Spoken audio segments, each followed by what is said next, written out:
I've been homeless on and off for many, many years across the country. The very first time, wow, it was in the 70s sometime. You know, being a lot younger and everything and adventurous, and I thought, cool, so I just started hitchhiking around the country.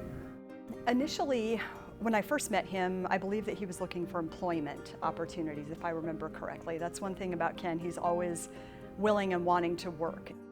He has a history of education that really puts him in a unique situation. So he was really wanting to get his own job, get his own place, and move forward in that way. And so I started to talk to him about permanent supportive housing.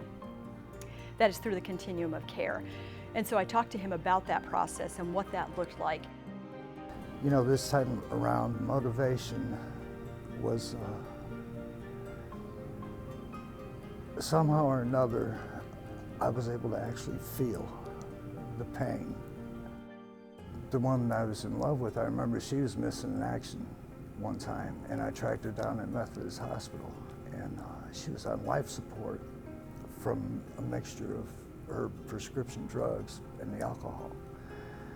And she was also an organ donor, and when I was talking to the nurse, I could see her chart up there with the donor papers on top, like they were waiting for her to go, so they get everything nice and fresh.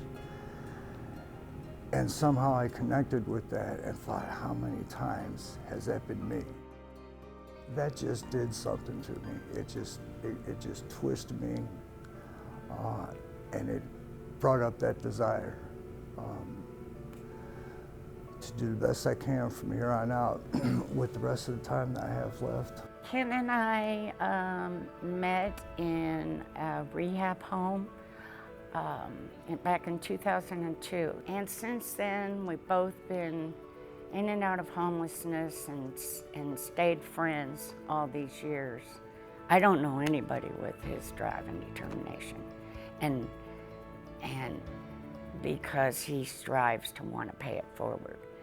He doesn't forget where he's been, and he wants to give back to the community and help the homeless. And one of the things that's incredible about Ken is his persistence.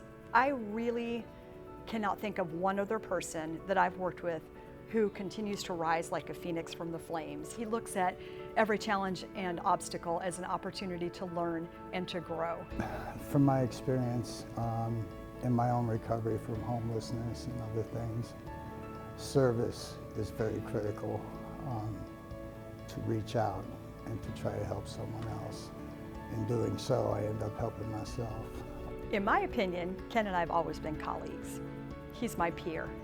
He is an amazing person, and I've learned so much over the years just in knowing him. He's like a Yoda of sorts. He always has some little wit or wisdom to share.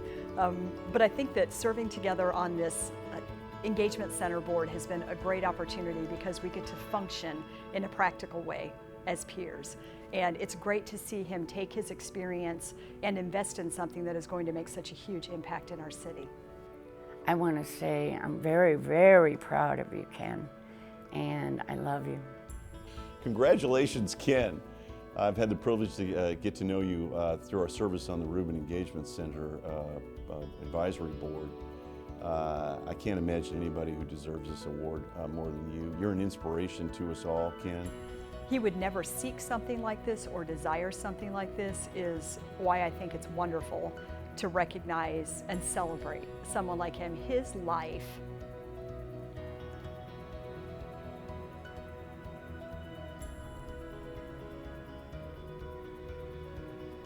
is something to celebrate. I'm so proud of him. He's someone that many people thought would die, that would not be where they are right now. And he refused, So his life is very much worth celebrating.